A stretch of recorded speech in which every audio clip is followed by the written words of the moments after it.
life. Life isn't fair. In some of those games, we should have won, and we didn't because we shot our own self in the foot. But some of them we got handed to us, and it's the same as life. And we're going to make mistakes. We're going to grow. Without failure, there is no growth. After 3 straight losing seasons, L'Anse Creuse North has grown into a contender in the MAC Red. They're selling tickets on the Revenge Tour, and the rest of the division knows the Crusaders can't be overlooked. And that's a Duff said.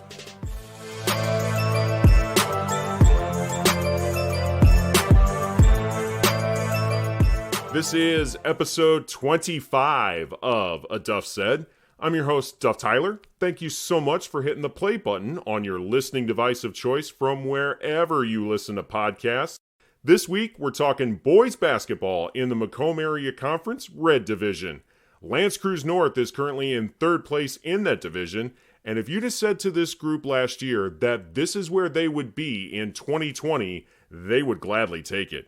It was a much different story for the Crusaders back in 2019. They won just one game. It was a 1-20 season in which nothing could go right for them. But last night, the Crusaders took down Chippewa Valley 57-54. They're now 9-3 this season. So this past week, I went down to 21 Mile Road in Macomb to talk to them about their amazing turnaround. They're calling it the Revenge Tour. And coming up later, you'll hear from longtime Crusader coach Jay Seletsky. You'll hear his thoughts on that and so much more. But first up, I sat down with seniors Micai Johnson and Jordan Brossoit. This is shaping up to be the only winning season they'll get to have as Crusaders, so they're hoping a championship comes with it. I want my chips with the dip, that's all I know. I don't want my chips plain, I want my chips with the dip. So bring them dips. Now, they've already tasted that dip already this year. They won the Crusader Classic, and they're hungry for more chips and more dip.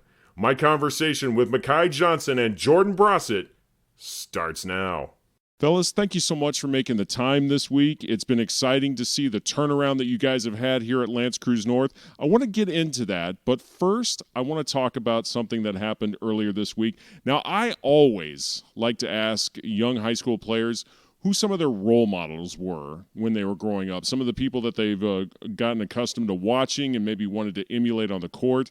And, of course, as you both know, this past week we lost a giant in the world of basketball when we lost Kobe Bryant. What impact did he have on you guys as you guys were growing up? I'm going to keep it real with you. I wasn't really a Kobe fan when I was growing up. That's okay. But he did make an impact on a lot of people's lives. He did make an impact in the game of basketball. He was a legend. He did a lot of things for his city, his country, everything, his family. He was a good role model for his dad, his parents, and everything. To me, my brother loved Kobe, so, I got that call. I was driving home from Michigan State to see my buddy, and he called me. He was like, yo, like, Kobe just died. I was like, no way. Like, I didn't believe it, and, like, I couldn't check my phone or nothing, so, like, I was just, like, in the whole car, I was just like, dang. And then, but no, Kobe was definitely a huge role model for me, Every day in the driveway, I'd be shooting fadeaways. Even though I'm short, I still get blocked, but sometimes they go in. But, yeah, he was a huge role model for me. I had that exact same reaction. I was sitting on the couch. The wife told me the news, and I was like, no, that can't be right. And then she said, nope, TMZ's got it, so it must be true. So, obviously, he's had a huge impact on you guys. But you said, Micai, you're not the biggest Kobe fan in the world. So tell me this. Who are some of the players that you like to emulate when you're out on the court? Well, one of my favorite players is LeBron James, but I'm not big as him. So I like to play like John Morant, kind of, get my team involved in the game and get into the rim. Now, how thrilled were you when the King passed Kobe on the all-time scoring list this past weekend? I was pretty happy about that because a lot of people say he can't score the ball as good because, he's been trying to facilitate for this team, but I feel like that's a good milestone for him. So you guys have had some good role models as you guys have come up here in the L'Anse Creuse North program. But as for you guys yourself, we talked about it before, you guys were 1-20 a year ago, and now here you are as you head into this weekend's action against Chippewa Valley, 8-3. Now, I've been following you guys on Twitter, and I noticed that one thing you guys have been consistent about is a hashtag that comes with every tweet on the LCN Hoops page, and that is the Revenge Tour. Now, I want to know, who came up with the Revenge Tour, and what is that about? It was one of our teammates, Vinny Longo. He came up with that. It was just a little saying we do because, last year was a tough season for all of us, even the JV guys, because they feel like they should have came up from last year.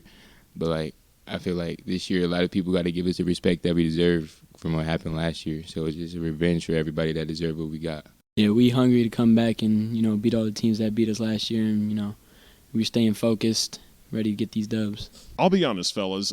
Sometimes I haven't been a big fan of the revenge tours just because it turns out to be a lot of hype and it turns out to be a lot of hot air. There have been some revenge tours that really didn't live up to the name, but you guys have certainly done that up to this point. Like we said, 1-20 a year ago. In fact, you guys have only won 17 games in the last 3 years, but now you've really turned it around. You're at 8-3. Let's talk a little bit about last season and how that ended. You guys had an overtime loss to Anchor Bay in the district playoff game. You guys forced overtime in that game, but when it came down to overtime, they outscored you guys 1-0 on one free throw. I have never seen that before. So with all the things that you had to deal with last season, what was that like? Losing by 1 point off a free throw, it was just hard because, all we had to do was get one layup and we could have won the game. So, like, it was real tough after everything we've been through, and we could have won the game from the jump. So it was kind of tough after that. It was actually very hard for me because in the third quarter, I sprained my ankle and I wasn't able to return. And I was sitting there on the bench like the whole overtime, just cheering on my team, and it just hurt so bad when we lost by 1 point. What was going through your mind as you guys were walking off the floor, knowing that you had that hanging over your head at 1-20, and this was just like the tip of the iceberg for you? It was kind of tough, but at the same time, I knew he was going to come back bigger and stronger next year because we had pieces coming up, a lot of seniors that left that didn't really contribute that we didn't need. So I feel like our senior leadership this year is what's happening, what got us in this position. After the game, my head was down, my ankle hurt, and but as soon as my ankle healed, I got back in the gym, got back getting shots up, working out every day, and just getting bigger, ready for this year. You were dealing with an injury, so that had to make it even worse. So as you're coming back from that, what are some of the motivating factors for you to overcome that injury and try to come back strong for your senior year? I just did not want to repeat it last year. That's the last thing I want for my senior year. I don't want to go out like that. There are losing records, but then there's like a 1-20 or an 0-for, and that's what you guys had to deal with all summer long. But even as you were going through that entire season, what was the vibe like that whole year? How difficult was it to go through a season like that? It was kind of difficult because everybody was down on each other, trying to like put blame on people that we really didn't need. That was just going to make the chemistry even worse than what we had. But like some days in practice, we would come in with the same energy that like we need to win, but like sometimes it just didn't pull it out. We would just fall down, not contribute well. Yeah, it was hard on and off the court because we'd be in school, trying to hype up the game, like, oh, come out to the game, but everybody's like, no, like y'all 0-7, like we don't want to come see that. And that was just tough, we were just trying to get their support. Maybe they could have helped us win a few games. And it looks like you've gotten that support back with all the wins that you have thus far. What's been the mood in the hallways now that you guys are winners again? It's actually pretty lit, We be walking through the halls just laughing, joking, talking about the last games and stuff. But we're always ready to go for the next one. So everybody's just happy for us to be winning. They asking questions, stuff like that, trying to see who did good. When you're leaving the floor after that season, what was the one thing that you guys knew had to change in order to turn this program around? Our work ethic, for real. Everybody had to put in work. Our JV guys, like, I've seen them this summer, and they put in a lot of work, and that's why this is where we are today, like, because they put in so much work, and me and Micai put in so much work this summer. How did you guys go about committing to making that change? Really just having the 1-20 back in the back of our head. Everybody just bringing us down for that, telling us that we got to do better, that we're better than that. And I feel like we're better than that. And myself, I feel like I'm better than that because, as a leader of that team, it was really hard for me because it was a lot of the blame was on me at the same time. So, like, I had to come back bigger, stronger to help these guys out because it's my last year. So I'm not trying to go out, like he said, not trying to go out like that. 17 games in the last 3 seasons. That's how many games you guys have won in the last 3 years. Now you are on track for the best season that this program has had since 2016. What's it been like to be a part of this turnaround? It's been real good because, I've been a part of the team for the past 3 years, and the vibes haven't been good for us because, we've been losing. But, this team's vibe is just, everybody's into it. Everybody wants to win. Like last year, it was just like a couple people that wanted to win because, you know, we kept losing. But like now it's like even if we lose, everybody's just still into it because we know we could even easily come back and win the next game. Yeah, it feels great. Really, it really does. You know, we really want to win this year. You know, we're not ready we don't want to repeat like last year. I want to ask you about the relationship that you guys have with Coach Jay Seletsky. What's the impact that he's had on each of you? Coach Jay's a nice guy. You know, he really coaches us well. He teaches ways to get to the basket easy. He teaches ways to get shots off. You know, he's a real nice X and O guy.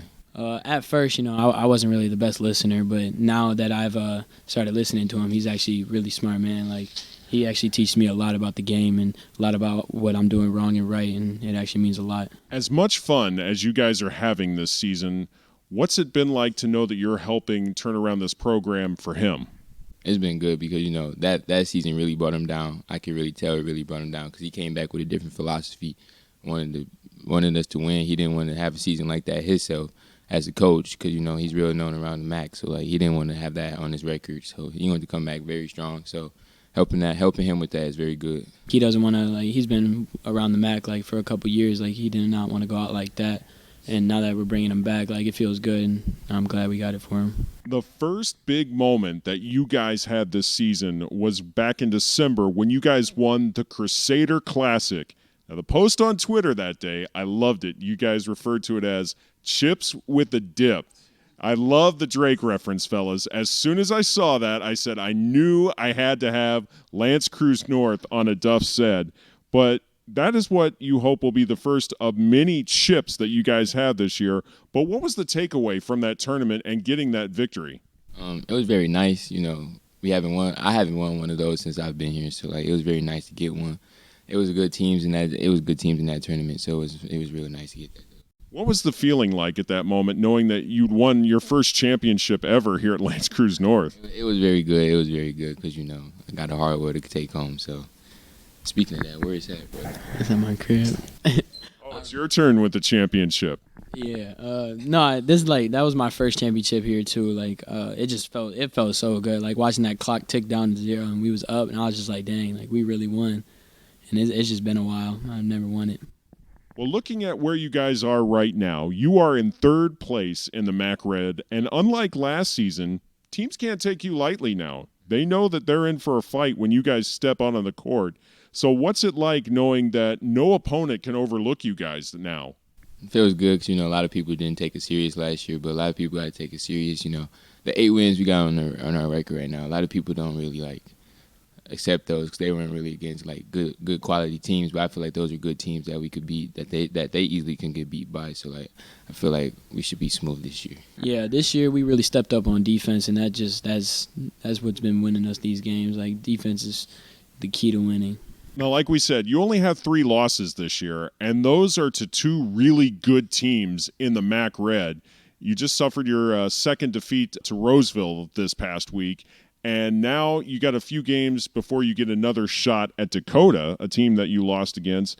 But what are some things that you were able to pick up on those losses that you can improve on for the rest of your schedule? Like you said, we just lost a close game to Roseville, so, like, big game situations that can really help us. And then, like, in the Dakota game, we didn't really play that well. So, like, stuff like, you know, figuring out what we got to do to beat those guys is what's going to help us in this game. Close loss to Roseville, like, by 1. Like, we just messed up in the end game situation, but we learned from our mistakes and we know what we're doing now. With all that you guys have accomplished thus far, what would be the perfect ending to the Revenge Tour? I would love to get me a district title. Just a district title, man. Like he said, district title and beat Dakota one time, that's all. You will get your shot coming up in a few weeks at the Cougars, and we are just a few weeks away from the district starting off. Thank you so much, fellas, for making the time this week on A Duff Said. Best of luck to you guys moving forward. Thanks for having me. Thank you. Thank you for having us. Revenge Tour on the way. Want to get my takes on sports here in the state of Michigan? Well, that's easy. All you got to do is go to my Facebook page, Sports Journalist Duff Tyler. You can also find me on Twitter. I have the handle at DuffTyler. And you can also listen to previous episodes of A Duff Said. Just go to my website, dufftyler.podbean.com. I'm joined now by one of the longest tenured head basketball coaches in the Macomb Area Conference. Jay Seletsky is my guest this week on A Duff Said. Thank you so much for making the time, Jay. It's good to see you again. It's been a minute since we last talked. That was a different podcast and a different time, but it's good to have you on this show. Oh, great to be back, and appreciate you coming out. And it's always good to meet up with old acquaintances, and it's a pleasure to have you. You once told me that relationships are what make basketball so special, and you have made several over the years, but none more special than the young lady who is sitting right next to you right now for this interview. What do you got with you today? My daughter Ava, she's 10 years old, 5th grade, and she's an absolute gym rat, and she knows enough and more than I did about basketball at 10 years old, and she lets me hear about it when after games when we make mistakes and everything like that. She's a trooper and a big LCN supporter. Now, you were telling me that when you come home after games, she's got pretty much an entire suggestion box filled on everything you should have done differently. What are those conversations like after games when you guys get home? Well, it's interesting because as a coach, you always try to reflect and think about things you could have done better. Maybe it takes a day, maybe it takes a night, you're not sleeping well. For me, when I walk in the door, no time for reflection. She points out every mistake and everything we could have done better, and I'll tell you what, 98% of the time she's dead on. Let's talk about the Crusaders now, because you guys have enjoyed a really impressive turnaround this season from where you were last season. What has it been like for you to see this group mature from a one-win team to a team that is now chasing its best record in 4 seasons? Yeah, it has been a huge turnaround, and one thing we decided to do is forget about last year. The interesting part about basketball, and it's you say football is a game of inches, basketball it's a game of little mistakes here and there, and it can cost you. 14 of our losses last year, we were either leading or within 4 points in the fourth quarter. So, we didn't have what it took to finish off games. We focused on that this summer. Our guys came back motivated, hungry. You talk with Jordan and Micai. Those are guys that have been around 3+ years on varsity, and they're the ones that deserve the credit as far as the turnaround and putting things back into LCN fashion. And we're back to playing defense. I think second in the county. We're always finishing top 5. But, last year we didn't have any of that. And so back to our bread and butter, back to defending, back to half court, doing the little things on the floor and off the floor to be successful. And it's paid dividends so far. Obviously, we know there's a long way to go. We have, we got some chasing to do as far as the MAC Red, but we got the MAC tournament and then the state tournament. So a lot of motivation out there, and I think with these guys and their focus and the redirection that they've put into place this summer, this fall, and now into the season, hopefully we can go from being a good team to a great team. I know you said you wanted to forget about last season, but I do want to touch on the way that it ended last year, because with all the hardships that you guys endured, you got a situation where you forced overtime in your district playoff game against Anchor Bay, and then they get one free throw, and that's all the scoring that happens in that overtime period, and that's all they need to advance. I don't think I've ever seen that in the history of basketball. What was it like for you to see that unfold? Frustrating. We did set a state record with that, 1 point and an overtime loss by either team, 1 point combined.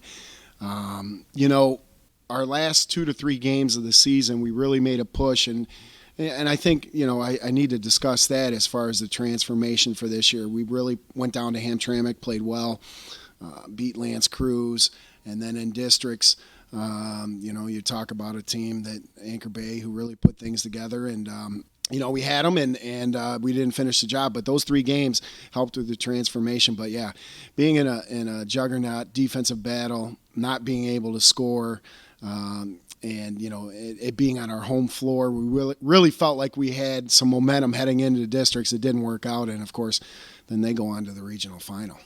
Now, after that loss, you told the Macomb Daily that confidence breeds confidence. How did you go about the last several months of helping your guys find that confidence that turned them into a winning program? Yeah, and I do believe that confidence breeds confidence, because if you have some success early on, you can build off of that. And with our guys, I think even in the preseason scrimmage and some of the things leading into our first few games, we had some good success. We found some chemistry. You get that first win against Port Huron Northern that was a battle at our place, and then they said, okay, the monkey's off our back. We at least tied our win total from last year. They started believing, buying in, and with that, individually your confidence goes up, but more importantly, team play, and working together and sharing the ball and seeing results can happen that way. It was a major buy-in, and we started the year 5-1, and and now we're 8-3. Had a couple of stumbling blocks, but I think that fortunately we'll see probably Dakota at least 2 more times, and we'll see how it transforms. So you have been here since 2002 at L'Anse Creuse North. When you took the job back in 2002, did you ever imagine that you would be one of the longest tenured coaches in the Macomb Area Conference and still be at the same school? Yeah, back to relationships, and that is a lot to do with the coaching fraternity. And, I was here 3 years as a JV coach, started in the fall of '99, 3 years JV coach, and then took over varsity. So I got to know and really develop rapport with coaches in the area. And once I got the job, they were all super supportive. They made the transition easy, and then from those relationships, you develop friendships. Like a guy I'm going to see tomorrow night, a good friend of mine, Kevin Voss, who is the longest tenure, Brian Jameson, who's the second longest tenure, and then myself being at third. But those guys like that who have been there, done that, they helped you out along the way when you were young. And not so smart, and so they help you develop not only the basketball sense of things, but how to go about the off-court issues, how to handle issues with players, how to make sure that with the officials and hosting things and tournaments, and those things, once you kind of get a grasp from those things and those friendships and those guys that have helped me get to this point, a lot of that is true about that coaching fraternity. And, you couldn't do it without those guys. And I'm extremely proud to be up in kind of the tenure that I am. And we've had some good runs and some good seasons and some not so good, but that comes with the territory, relationships, friendships. And I think that is the piece that has kept me in so long. Now, as you're going through the last 3 seasons, how much of the support did you get from those guys as you were going through that? How much support did they give you? It was everything. When you talk about, those two and other coaches as well, but, we've all been there. Jameson's been there. Voss has been there. I've been there. It's humbling. It's humbling. And when you're in a position such as being in the Final Four, the state of Michigan, and being in the quarterfinals and winning 5. At one point, we had won 5 MAC championships in 11 years. That's like almost one every other year. And then you go through this drought since 2013. We finished second in 2014, but you're talking 4, 5, 6 years where it's a grind. And, a support system like the coaching fraternity, and then obviously the support system at home with my family really helps you get through those years. And without those two things, I wouldn't be sitting here with you today. What was it like for you personally to go through some of those hardships? Because, like you said, you've had a great run here, but now you're going through this drought that you talked about. And what are some things that you learn about it, and how do you get through it? Well, one of the things that I was blessed to have a tremendous high school coach in Tony Monty, and one of the first things that he instills and he talks about is that mental toughness, and that's something we tell our players all the time. But it's modeling that mental toughness, that positive attitude, positive behavior, making sure you're showing a strong front, and that's not easy to do. But I try to do that all the time in front of them to help them believe, to help them gain confidence. And, you can go home and sulk and be upset and use your support systems that I talked about.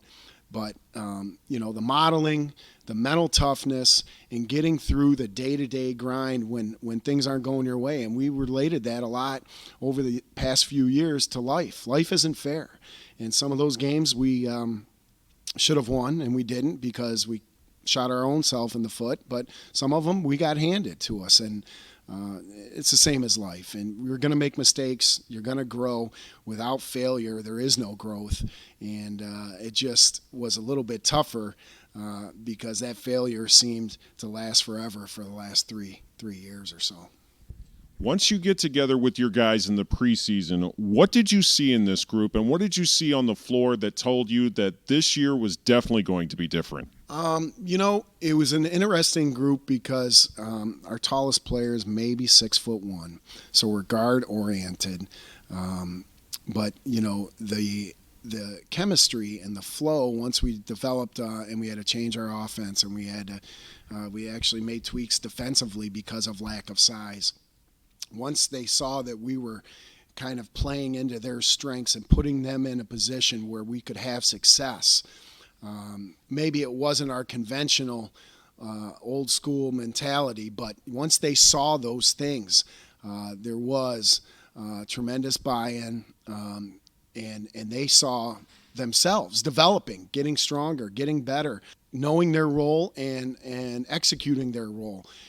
And with that, again, you gain confidence, but you also gain trust. And so they saw we're putting trust into them. We believe in them. We're forgetting about last year. These are the tweaks we're making. Let's get the buy-in. Let's get after it. And so far it's worked. Looking at what you've accomplished so far this year, you guys won the Crusader Classic. That was a big step forward for you guys because they were talking about how they'd never won a championship up until that point, and then they get it, and then they put it on Twitter. They get their chip with a dip, and things are going great. And then you start gutting out some really close wins against some good opponents. What's it like for you to come to work every day knowing that everybody in your schedule can't overlook you this season? They got to take you seriously when you guys hit the floor. Yeah, it's a blessing and it's a curse, right? I mean, we wanted to be in this position, and now we're here, and now we're getting everyone's best shot. And I prefer it that way. We had it for years up until the drought that way, where people circle you on the schedule and they know they have to get after it. And we're in that position now, and I think these guys appreciate it. It's credit to their hard work. And some things that we've talked about for 6 months, and now we're in that position. So, it's a good thing and a bad thing. But bottom line is this: if I'd much rather be chased than having to chase someone else. You have compared playing in the MAC Red to playing in the Big Ten.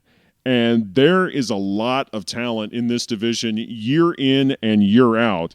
Your only losses this season are to the two top teams in the division, so you can compete with just about anybody. And you've had some close losses against Roseville. You had a loss against Dakota, but you're looking forward to seeing them at least one more time down the road. What would it take for this group to get that W over Dakota? Great question. Very talented group, well coached, They have multiple weapons that you have to defend on the floor. I think for us, we're going to have to shoot the ball well. We're not particularly shooting the three-pointer well at all this year. When you're talking about shooting at barely 20%, what's saving us is our, we're shooting almost 50% inside the arc. So we're going to have to shoot the three well to beat them. That's the bottom line. The other thing is being able to contain guys. Rollins is a tough player. Obviously, he's a D1 athlete. We have some things in store. We have some tweaks. We played them straight up at their place. We're going to do some things differently here on February 7th, and then hopefully put the full package together. There's a chance we could see them in the MAC tournament, and then another good chance we could see them in districts. So at least one more time on February 7th, but it could be two more times. a lot of things can happen when you play a teams 2, 3, 4 times. And we're just hoping to have that opportunity, and I think if we do the things that we're supposed to do, this group's been very good about executing, and we tweak some things. Maybe some good things can happen. Dakota's always been a good group, and they've always been a good measuring stick for everybody else in the MAC Red. What would it mean for you to see this particular group find a way to get past them? Well, when and where is the question. That our one of our main goals is to win the MAC Red, and we have a lot of work to do, and it might be out of reach at this point. But the second one, obviously, was to compete in the MAC tournament and then the state tournament and have some success there. No matter where you look, that same team's the roadblock.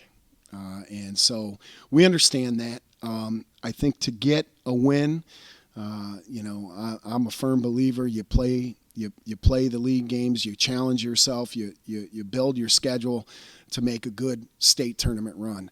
So if I had to pick one, I'd really like to beat them in the state tournament.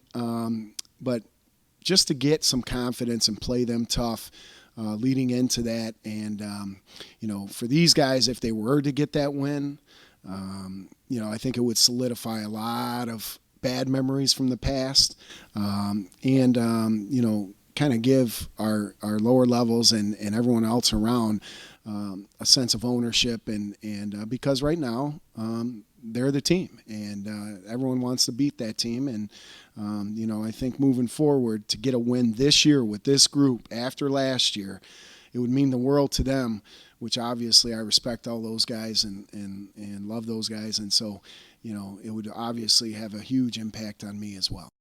It would be the perfect ending to what they're calling this season the Revenge Tour. What do you make of the Revenge Tour hashtag on the Twitter page? Oh, man. I'm not a big Twitter guy, but I do enjoy the fact that they're taking pride and wanting to get after it and putting themselves out there because, like we talked about, as the wins increase, you're going to be hunted. And they're challenging people to come hunt us. And with that type of mentality, as long as you back it up on the floor, I'm all for it. I'm proud of these guys, and I can buy in a little bit. I follow the tweets a little bit as long as they keep it appropriate and clean. I was telling the guys, I'm not always a big fan of the notion of a revenge tour because there have been some that have been put out there, and then they turn out to just be hype, and they don't live up to that hype. But so far, you guys have been doing that. So I want to put the same question to you that I did to them. What would be the ultimate ending for the revenge tour? I think to have a perfect ending, to solidify and not have it all be hype, it would be a district championship. And there's no doubt in my mind that to win a district championship, you got to go through Dakota. And so you can kind of accomplish two things at once there. But district championship would complete the revenge tour. Like I said on that old podcast many years ago, I don't necessarily root for anybody in particular. I just root for good stories. But just like you were back then, Jay, you guys are a great story, and I hope you continue it. Thank you so much for being my guest this week on A Duff Said. Hey, I really appreciate it. You've always done great things, and for you to come out and take notice really means a lot. And keep it going, and we'll be following you. I appreciate you saying that, Jay, and I may just have to start throwing out that hashtag revenge tour in honor of you guys. Thank you so much for making the time. And to you, I hope that I get to interview you a few years down the road when you take over for your old man. Ava, I am so looking forward to seeing you down the road. You're going to do great things, too. Thank you so much for being my guest and putting up with me this week. I appreciate it. Thank you. Taking a look at what's next for L'Anse Creuse North. The Crusaders are at Eisenhower on Tuesday night, and then they get another shot at Dakota next Friday night. As for the Cougars, they remain on top of the MAC Red standings. They beat Ike last night 66-32. So good luck to both teams in that matchup next Friday night. That's a wrap on this episode of A Duff Said. Until next time, this is Duff Tyler reminding you that if Duff said it, it must be true, because that's what a Duff said.